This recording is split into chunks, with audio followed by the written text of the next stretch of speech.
3/4 of surge arrests had no convictions, a protest punch became a felony case, and a mayor gave out some questionable bonuses. All this on your Minnesota Daily News Update. Hi everybody, welcome to Top News, your almost daily refresher reel with Minnesota's news, 4 reasons to hope things are getting better, and 2 national news stories you may have missed. Now these are just the highlights, so if you want more information, check out my sources on Substack or Facebook. Today's April 1st, 2026, and here's what happened in Minnesota. New federal data says that ICE arrested 3,789 people in Minnesota, and about 3/4 of them had no criminal conviction. Plus, over a third were collateral, which means they were not even the original target. A St. Cloud man is facing felony charges after punching a Bloomington man at a No Kings protest. It sounds like he broke his nose and sent him to surgery. Settle down, bro. It's just a protest. Fox 9 found that a Medicaid provider banned by UCare since 2019 was continuing to allow billings for 2 years, with roughly $600,000 in overpayments, raising major oversight questions about these corporate-owned locations. And the Star Tribune says that former St. Paul Mayor Melvin Carter gave out $96,000 in discretionary bonuses as he left office, all of which was paid out of the 2026 budget during a tight time. That's it for your concerning local stories. Here are some reasons to hope. Bruce Springsteen kicked off his U.S. tour here in Minneapolis and brought Streets of Minneapolis home to Target Center, tying it to Renee Good, Alex Preddy, and The Crackdown. He's making sure those names travel.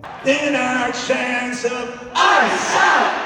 I personally went to the concert myself. NPR's Conversation put on record what congregations did when people needed help during the surge, and what systems were missing or were getting worse. Moorhead immigrants are building farm skills and feeding neighbors through a program called New Roots. Quiet proof that belonging is work, not a slogan. And Owamni is moving into a new location in the Guthrie. It'll have a new name, giving one of the country's biggest indigenous food stories a bigger stage. Well, that's it for your hopeful stories. Here are some national news stories you may have missed. The Supreme Court ruled 8-1 against Colorado's conversion therapy ban. This is the one targeted at LGBTQ+ minors. And AP says that similar laws in other states could be at risk. And lastly, a federal judge says the administration unlawfully ended parole status for those who entered the country on CBP-1, slowing a mass revocation that affects hundreds of thousands. Now I want to leave you with something good. Jane Austen wrote, "My courage always rises at every attempt to intimidate me. That's the stitch that holds. Truth on paper, people still hear. When pressure pulls the fabric, we don't disappear. We choose to become the stubborn stitch." If you like any more information on any of these stories, check out my Substack or my Facebook. But as always, I'm Sean Snow, and that was your Top News.